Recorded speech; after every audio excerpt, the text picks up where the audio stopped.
करवा देता हूं। देखो आपका वीवीआई शॉर्ट क्वेश्चन आंसर है आपका फिजिकल केमिस्ट्री का, है ना। तो यहाँ पर पहला प्रश्न क्या है, क्रिस्टल किसे कहते हैं, बताओ क्रिस्टल किसे कहते हैं। आपका जवाब भी सामने लिखा है ना। इसका पीडीएफ ऐसे दे देंगे आप लोगों का डिमांड रहा तो, है ना। तो क्रिस्टल किसे कहते हैं, तो देखो वैसा ठोस पदार्थ जिसका कोई निश्चित ज्यामितीय आकृति हो, है ना, तथा जिसे बराबर बराबर भागों में बांटा जा सके उसे क्रिस्टल कहते हैं। आराम से एग्जाम में लिख सकते हो। जैसे एग्जाम में शॉर्ट क्वेश्चन आपका 2 नंबर जैसे पूछा जाएगा, है ना, पूछा जाएगा क्रिस्टल जो है किसे कहते हैं, तो क्रिस्टल किसे कहते हैं, है ना, ऐसा या वैसा जो ठोस पदार्थ जिसका कोई निश्चित क्या हो, जिसका निश्चित कोई ज्यामितीय आकृति हो, है ना। जैसे आपका होता है ना आकृति, जैसे आप लोग आए तो वर्ग ये सब पढ़े होंगे, है ना। ओके तो सभी बच्चे एकदम बढ़िया से याद रखना। जैसे ही पूछा जाए, है ना, क्रिस्टल किसे कहते हैं, तो वैसा ठोस पदार्थ जिसका कोई निश्चित ज्यामितीय आकृति हो तथा जिसे बराबर बराबर क्या हो, भागों में बांटा जा सके, उसे क्रिस्टल कहते हैं। एकदम याद रहेगा। अगला प्रश्न, इंग्लिश वाले स्टूडेंट आराम से इंग्लिश स्क्रीनशॉट भी ले लीजिएगा। चलिए अगला क्वेश्चन देखो, दूसरा प्रश्न क्या है, दूसरा का ये तो मेरा एक पीडीएफ, आप लोग वाटर मार्क देख लो, एजुकेशन गैलेक्सी, है ना। देखो दूसरा क्वेश्चन का आंसर दीजिए सभी बच्चे फटाफट। यहां पर बात हो रही क्या, ब्रेबेज जालक की जो है संख्या कितनी होती है, बताओ जरा।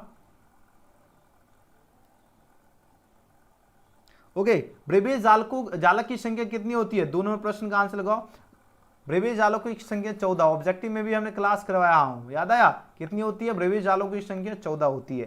ठीक है अगला प्रश्न, बहुत बढ़िया, क्या बात है, आप लोग भौकाल मचा रहे हो। चलिए डोपिंग किसे कहते हैं, डोपिंग जो है पूछा जाए किसे कहते हैं, क्रिस्टल जालक में जो है अशुद्धियों को जो है मिश्रित करने की प्रक्रिया को डोपिंग या अपमिश्रण कहते हैं।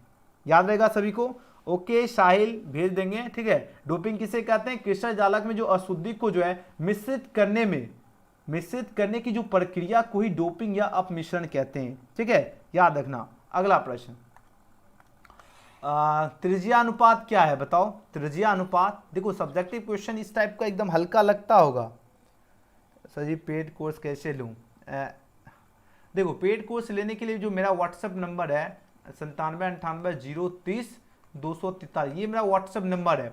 आपको इस व्हाट्सएप नंबर पे या यही नंबर गूगल पे, फोन पे, यूपीआई है। ऑल सब्जेक्ट के लिए पीडीएफ नोट सिर्फ और सिर्फ 500 है। तो इस नंबर पे आपको जो है जैसे गूगल पे चला तो जिसमें आपको 500 पेमेंट करना, और इस व्हाट्सएप नंबर पे आपको जो है क्या करना, स्क्रीनशॉट भेज दीजिएगा। हम आपको व्हाट्सएप ग्रुप में जो पेड क्लास चलता है जिसमें आपको नोट्स मिल जाएगा, टेस्ट सीरीज क्वेश्चन भी, बहुत सारा कंटेंट मिल जाएगा। आप लोगों को क्या करना है, पेमेंट करके व्हाट्सएप पे स्क्रीनशॉट भेज दीजिएगा, हम सभी को ज्वाइन कर देंगे। ठीक है देखो त्रिज्या अनुपात क्या है, अब बताओ त्रिज्या अनुपात क्या है, इसमें क्या लिखोगे, धनायन और ऋणायन की जो त्रिज्याओं के अनुपात को त्रिज्या अनुपात या अर्धव्यास अनुपात कहते हैं। त्रिज्या अनुपात पूछे या अर्धव्यास अनुपात रखे, सेम लिखना है। क्या लिखना है, धनायन तथा धनायन और ऋणायन की जो त्रिज्याओं के जो अनुपात होता है ना, अनुपात को क्या कहते हैं, त्रिज्या अनुपात या अर्धव्यास अनुपात कहते हैं।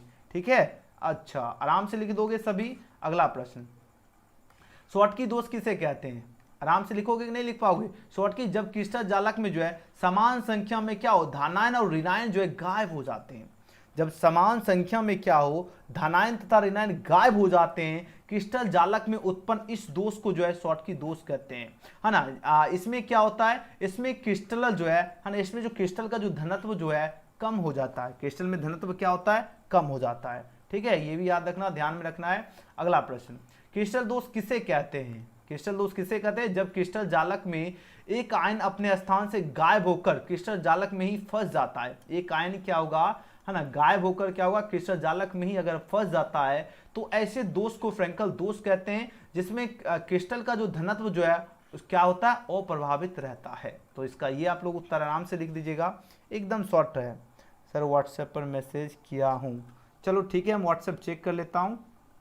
आराम से लिख पाओगे कि नहीं लिख पाओगे, एक बार आप लोग चैट में बताओ। यहां तक समझ आ गया। फ्रैंकल दोष किसे कहते हैं, जब क्रिस्टल जालक में क्या होगा, एक आयन अपने स्थान से गायब होकर क्रिस्टल जालक में ही फंस जाता है, तो ऐसे दोष को फ्रैंकल दोष कहते हैं। और इसमें जो क्रिस्टल का जो घनत्व जो होता है ये आपका अप्रभावित रहता है। ठीक है ना, चलिए ओके आगे बढ़ते हैं। चलिए 7 नंबर प्रश्न देखो, है ना, पूछा जाए CaClF जो बराबर जो इसके संक्षिप्त जो है विवरण देते इसमें लिख देना है। सीजियम क्लोराइड में जो है ना, क्लोराइड आयन होने क्या पूछा जाए, क्लोराइड जो है आयन कोने पर होता है तथा है ना सीजियम आयन केंद्र में रहता है। बस ये सिंपल है, ये उतना खास है नहीं क्वेश्चन। अगला प्रश्न क्या है, क्रिस्टल दोष क्या है, यहां से छपेगा प्रश्न, ठीक है। चलिए अब आंसर दो, इसका राइट आंसर क्या होगा। प्रश्न आपकी स्क्रीन पर आ चुका है, फटाफट आंसर लगाओ। क्रिस्टल दोष क्या है, आराम से आप लोग पढ़ते भी जाओ। क्रिस्टल जालक में जो है किसी कण के गायब हो जाने या उसके क्रिस्टल के जो है अंतराली स्थान में चले जाने से, क्रिस्टल में जो है ना, जैसे पूछा जाएगा क्रिस्टल दोष क्या है, तो आपको क्या लिखोगे, है ना, व्हाट इज क्रिस्टल डिफेक्ट पूछा जाएगा, तो आंसर क्या दोगे। तो आपको याद रखना क्रिस्टल जालक में, है ना, क्रिस्टल जालक में से किसी कण के जो है गायब हो जाने या उसके क्रिस्टल के अंतराली स्थान में चले जाने से क्रिस्टल जो है अपूर्णता या दोष उत्पन्न हो जाता है, जिसे क्या कहते हैं, जिसे या इससे जो है क्रिस्टल दोष कहते हैं। इस तरह आपको याद रखना है। चलिए बहुत बढ़िया, अगला प्रश्न आपकी स्क्रीन पे आ चुका है, फटाफट आंसर लगाओ। बिंदु दोष क्या है, फटाफट आंसर लगाओ। एक क्रिस्टलीय पदार्थ में, है ना, एक क्रिस्टलीय जो है पदार्थ में एक बिंदु अथवा एक परमाणु के जो है चारों ओर की जो आदर्श व्यवस्था जो है या अनियमितताएं अथवा विचलन बिंदु दोष कहलाता है, इसी को बिंदु दोष कहते हैं। लिख लोगे आराम से।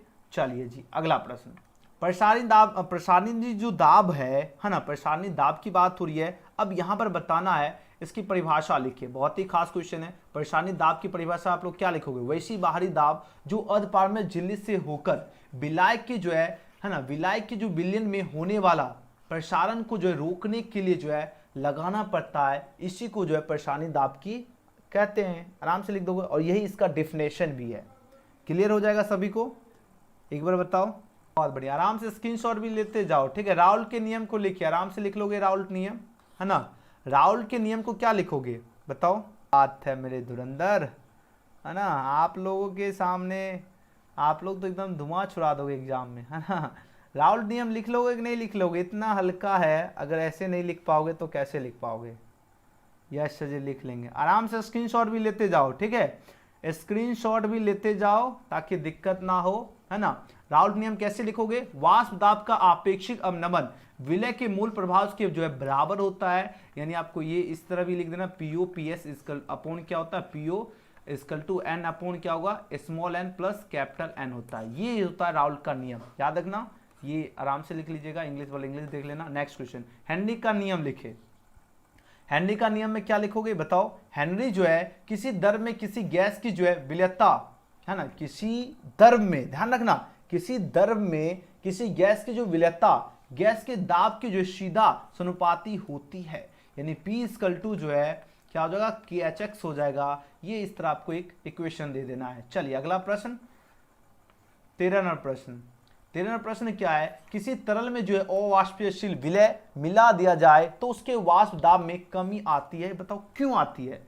प्रश्न पूछा जा रहा है क्या, यहाँ पर बात हुई क्या, किसी तरल में जो है अवाष्पशील जो विलय जो है ना, या मिला दिया जाए, विलय जो है क्या है, मिला दिया जाए, तो उसके जो वाष्प जो है ना, वाष्प दाब में कमी आती है। बताना क्यों कमी आती है, क्योंकि आपको पता है ना, किसी तरल में जो अवाष्पशील जो विलय जो है अगर मिला जाए तो उसके वाष्प दाब में कमी आती है। तो क्वेश्चन सही हो गया, क्योंकि विलयन की तरह उस पर जो है द्रव अणु की संख्या घट जाती है, इसलिए क्या आ जाती है, तो इसकी जो वाष्प दाब में कमी आ जाती है। इस तरह लिख लेना है। ओके आगे देखो, अनुषंग गुणधर्म क्या है, ये भी बहुत इंपॉर्टेंट, सब जितना क्वेश्चन है सभी खास है। अनुषंग गुणधर्म क्या है बताओ, कैसे लिखोगे, है ना, तो ये आपको आराम से लिखना है। विलयन का अनुषंग गुणधर्म वह है जो विलयन में उपस्थित विलय के जो कणों की संख्या पर निर्भर करता है, ना कि विलय की प्रकृति पर, उसे कहते हैं अनुषंग गुणधर्म। याद रखना, आराम से लिख देना इस प्रकार, ठीक है, 2 नंबर आराम से बनेगा। चलो गेमिंग लिख रहा है क्या, 6 से 7 दिन कंटिन्यू, ठीक है। आपको 2 मासिक परीक्षा के बाद हम आपको मॉनिटर बना देंगे, आराम से पहले क्लास कीजिए। चलो, समुद्री जल में जो है लवणहीन जो है किस विधि से किया जाता है, समुद्री जल में जो लवणहीन जो है किस विधि से किया जाता है, 4 ऑप्शन, सॉरी इसका आंसर लगाओ, तो इसमें क्या लिखोगे, उल्टा प्रसारण द्वारा, है ना, उल्टा प्रसारण द्वारा समुद्री जल में जो है क्या होता है, लवणहीन किया जाता है। बस इतना ही, एक पॉइंट आपको याद रहेगा, बस हो गया, बाकी तो क्वेश्चन का ही तो आंसर लिख दिया हूँ। यहाँ देखो समुद्री जल में लवणहीन, यहाँ देखो समुद्री जल में लवणहीन किया जाता है, बस किसके द्वारा, ये खाली याद रखना पॉइंट, उल्टा प्रसारण द्वारा। क्लियर है, ओके। चलो बहुत सारा क्वेश्चन है, सभी बच्चे को क्वेश्चन दिखा दे क्या या पूरा करा दे। क्वथनांक के जो है उन्नयन से आप क्या समझते हैं बताओ जरा। तो यहाँ पर आपको लिखना है, शुद्ध विलायक में जो विलय जो है है ना, मिला देने से जो है विलयन के जो है क्वथनांक में वृद्धि हो जाती है, जिसे क्वथनांक उन्नयन कहते हैं। अथवा अगर ये भी लिख सकते हो, है ना, विलयन के जो क्वथनांक और शुद्ध जो विलायक के क्वथनांक के अंतर को जो है क्वथनांक उन्नयन कहते हैं। बस आराम से लिख सकते हो धुरंधर स्टूडेंट, ठीक है। चलो आराम से स्क्रीनशॉट भी लेते जाओ। उल्टा प्रसारण क्या है, देखो बात हो रही क्या, उल्टा प्रसारण पूछा जा रहा है क्या है, इसमें क्या लगना, वह प्रक्रिया जिसमें विलयन का विलायक अपारगम्य झिल्ली को, है ना, अपारगम्य झिल्ली को कहा जा रहा है क्या, पार करके विलायक में जो है प्रवेश करने लगता है, तो उसे उल्टा प्रसारण कहते हैं। अभी हमने आपको बताया था उल्टा प्रसारण, अभी जस्ट आया था ना।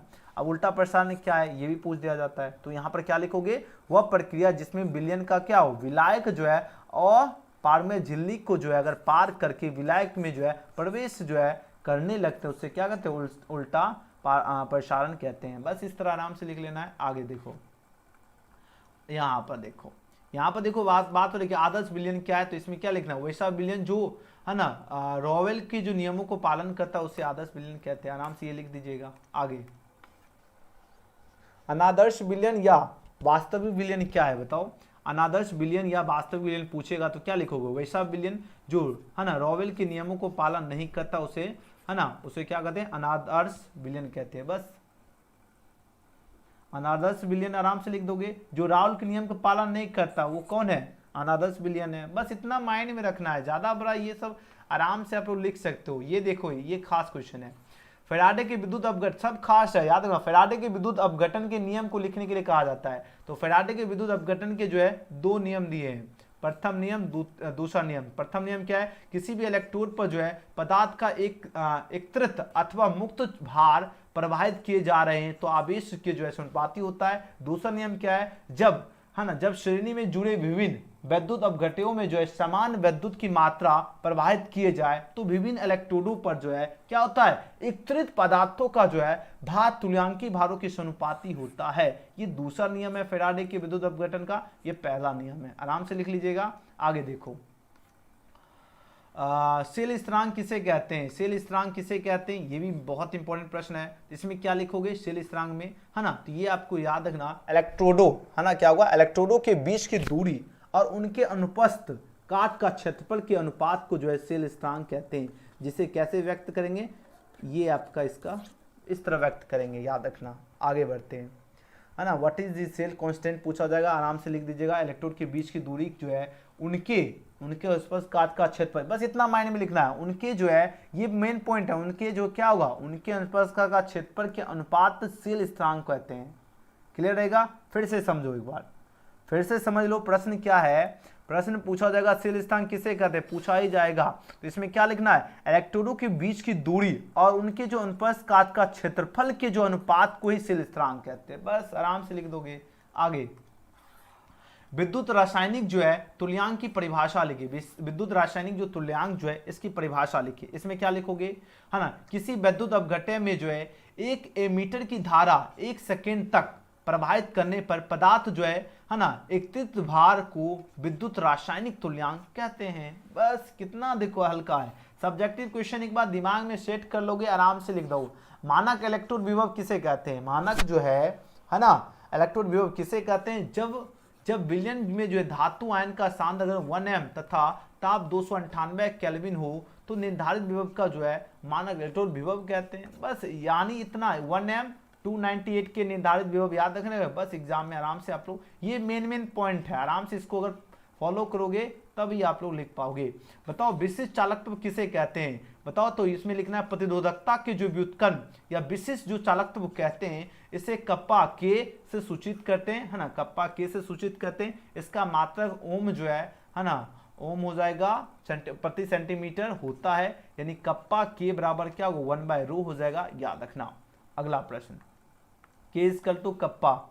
नेक्स्ट देखो, मोलर जो है चालकत्व किसे कहते हैं, इसमें क्या लिखोगे, मोलर चालकत्व किसे कहते हैं, याद रखना। इसमें जो है विलयन की जो है आपका v जो है सेंटीमीटर हो जाएगा आपका q में, है ना, घुले किसी विलयन के 1 मोल के जो चालकत्व के, है ना, चालकत्व को इसका मोलर चालकत्व कहते हैं, जिसे हम म्यू से सूचित करते हैं, जिसका मात्रक जो है ओम प्रति जो होगा क्या हुआ सेंटीमीटर स्क्वायर प्रति मोल होता है, याद रखना। अगला प्रश्न, लवण सेतु क्या है, लवन सेतु पूछा जाए क्या है, इसका उपयोग क्या है, बताओ जरा। इसमें क्या लिखोगे आप लोग एग्जाम में आंसर, ये क्या हो गया, लवन सेतु क्या है, इसका उपयोग है। लवन सेतु क्या है, इसका उपयोग क्या है, इसको आपको लगना उल्टा यू आकार की जो एक ऐसी नली है जो अलग अलग रखे वैद्युत, है ना, अलग अलग रखे वैद्युत अपघटक को जोड़ती है, उसे लवन सेतु कहते हैं। इसका उपयोग कहाँ होता है, प्रत्येक अर्धसेल की जो है ना, प्रत्येक अर्धसेल में आयन की कमी को पूरा करना तथा विद्युत धारा प्रवाहित करना, यही इसका कार्य है लवन सेतु का। आराम से लिख दोगे। आगे, अभिक्रिया की कोटि किसे कहते हैं, अभिक्रिया की कोटि, है ना, वेग समीकरण में जो है प्रयुक्त सांद्र, है ना, वेग समीकरण में प्रयुक्त सांद्र पदों के घातों के योगफल को, है ना, अभिक्रिया की कोटि कहते हैं। कितना हल्का है, एक बार देख लिए आराम से माइंड में सेट हो जाएगा और आराम से आप लोग 2 नंबर में एकदम भौकाल मचा दोगे।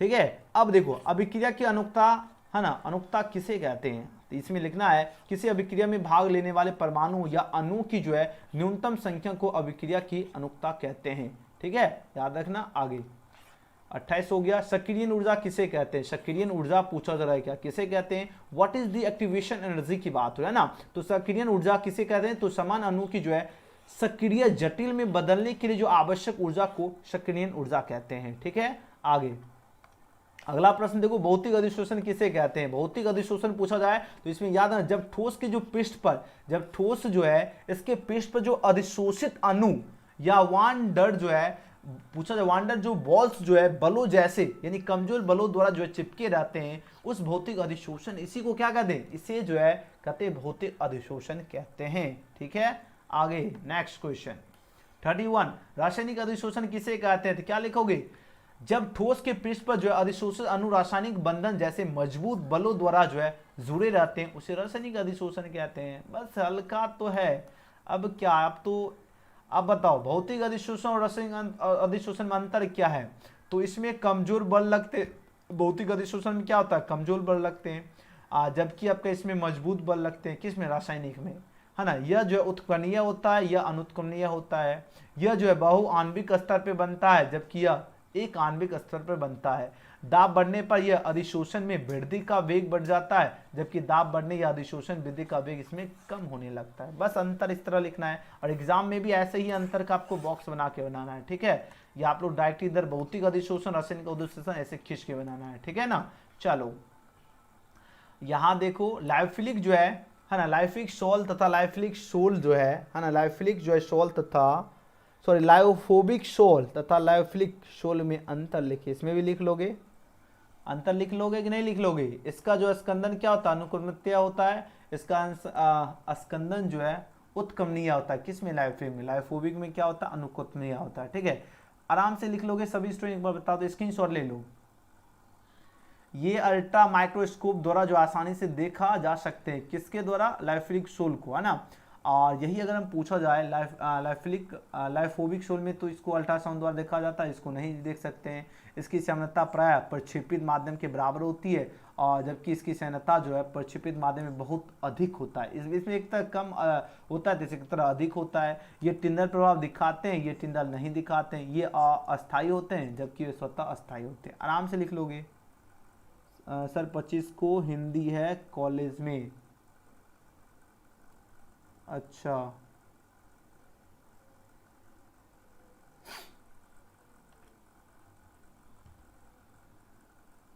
चलो हिंदी है आपका कॉलेज का, तब अपना रूटीन भेज दीजिएगा व्हाट्सएप पे। ठीक है, क्या नाम है, 25 को हिंदी कौन बोले, अभा कुमारी। ठीक है, अभा कुमारी मेरा व्हाट्सएप नंबर है 9798030243। तो आपको क्या करना, इस नंबर पे अपना जो एग्जाम का जो रूटीन है वो मेरे पास भेज दीजिएगा। ठीक है, ओके, ठीक है, एक बार यस लिख दीजिए। अभी के अभी आप लोग व्हाट्सएप पे सभी जो बच्चे का अगर टाइम टेबल अगर जिनका भी इधर उधर है, जैसे 25 से ऐसे तो मैथ फिजिक्स का एग्जाम होने वाला है, अगर आपका कोई अदर सब्जेक्ट का 25 एग्जाम है, आप हमको बता दीजिएगा ताकि हम उसका नोट्स आपको हम भेज देंगे। ठीक है, जिनका भी एग्जाम अगर अलग है उनको क्या करना है, व्हाट्सएप पे अपना रूटीन भेज देना जो भी आपका आया है। ओके, जल्दी से जल्दी जिनको, अगर आपको जो जिनके पास रूटीन आ चुका है मेरा नंबर नोट करो 9798 030 243, ठीक है। अगर आपका रूटीन जैसे 25 को ऐसे तो न्यूज़पेपर में है क्या फिजिक्स होगा। अगर आपका कॉलेज 25 को अगर कोई अदर सब्जेक्ट आपका एग्जाम ले रहा है, ठीक है, अदर सब्जेक्ट का एग्जाम ले रहा है, आपको फटाक से फौरन हमें मैसेज कीजिए और अपना टाइम टेबल जो जिस दिन कौन कौन विषय का आपका एग्जाम होगा हमें सूचित कर दीजिए, उसके अकॉर्डिंग हम आपको क्वेश्चन भेज देंगे। ओके, सभी बच्चे जिनका भी अगर 25 जिनका फिजिक्स या केमिस्ट्री है तो उनके लिए तो ठीक है, जिनका अदर सब्जेक्ट एग्जाम है वो सभी मैसेज कर देना है। आगे बढ़ो। टिंडल प्रभाव किसे कहते हैं, तो इसमें क्या लिखना, जब किसी जो है ना प्रकाश पुंज को जो है कोलाइडी विलयन से होकर गुजारते हैं तो कोलाइडी विलयन के कण प्रकाश का जो है प्रकीर्णन करते हैं, तो इस घटना को टिंडल प्रभाव कहते हैं। क्या लिखोगे टिंडल प्रभाव में, तो बोलोगे सर जी टिंडल प्रभाव किसे कहते हैं, जब किसी जो है प्रकाश पुंज को कोलाइडी विलयन से होकर क्या करते हैं, गुजारते हैं, तो क्या होगा, कोलाइडी विलयन के साथ कोलाइडी विलयन के कण जो है प्रकाश का जो है प्रकीर्णन करते हैं, तो इस घटना को टिंडल प्रभाव कहते हैं, है ना। आराम से लिख लेना। आगे ब्राउनी गति किसे कहते हैं, देखो बात हो रही क्या, ब्राउनी जो है गति किसे कहते हैं, तो कोलाइडी विलयन के एक कण जो लगातार टेढ़े मेढ़े पथ पर गति करते रहते हैं, इसी गति को है ना ब्राउनी गति कहते हैं। ठीक है, लिख लोगे सभी स्टूडेंट।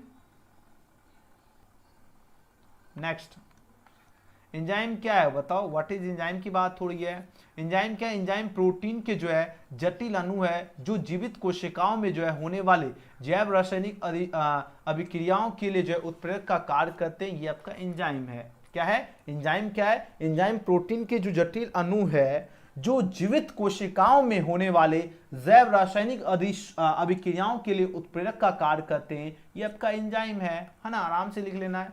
चलो, ये था आज का सब्जेक्टिव क्वेश्चन। आई होप आपको मजा आया और साथ ही साथ इस वीडियो को शेयर कीजिए ताकि सभी छात्र तक वीडियो पहुंचे और सभी छात्र एकदम बेहतरीन तैयारी कर सके।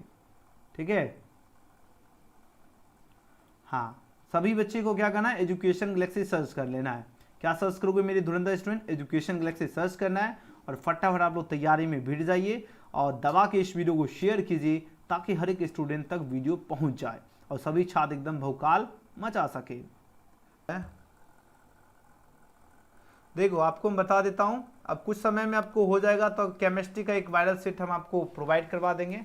कुछ समय आप लोग प्रतीक्षा कर लेना है, ठीक है, और जैसे समय मिलेगा हम आपको केमिस्ट्री का भी आपको मिल जाएगा वीडियो।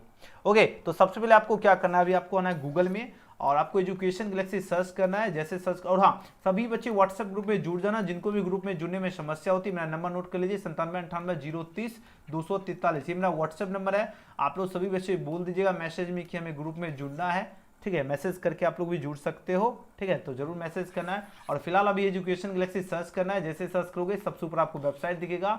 हर एक अपडेट के लिए आपको यहाँ पर लेटेस्ट अपडेट है, यहाँ से लेटेस्ट अपडेट्स आप लोग चेक कर लेना है। जैसे लेटेस्ट अपडेट्स में क्लिक करोगे आपके सामने देखिए dummy admit card regarding full information है, आप लोग यहाँ से पढ़ लीजिएगा dummy admit card regarding. Okay, then उसके बाद आपको क्या करना है, सभी विषय का तैयारी देखिए ऑल सब्जेक्ट दिख रहा है और यहाँ पर क्लिक हियर का बटन है, आपको क्लिक हियर में क्लिक करोगे जैसे यहाँ पर दिख जाएगा जो भी सब्जेक्ट की तैयारी करना है, हिंदी की तैयारी करना है हिंदी में क्लिक करना है और जैसे फर्स्ट चैप्टर पढ़ना है तो आराम से आप लोग क्लिक कीजिए और यहाँ से आपका फुल कॉन्टेंट अवेलेबल है। ओके, तो जल्दी जल्दी जितने प्यारे स्टूडेंट हैं आप लोग एजुकेशन गैलेक्सी के माध्यम से शानदार और भौकाल तैयारी में आप लोग लगे रहिए। तैयारी में एकदम कमी नहीं करना है, पूरा हम आपको बता दें कैसे तैयारी करना है। तैयारी में एकदम 100% एकदम फोकस की तैयारी आप लोग कीजिए, ठीक है।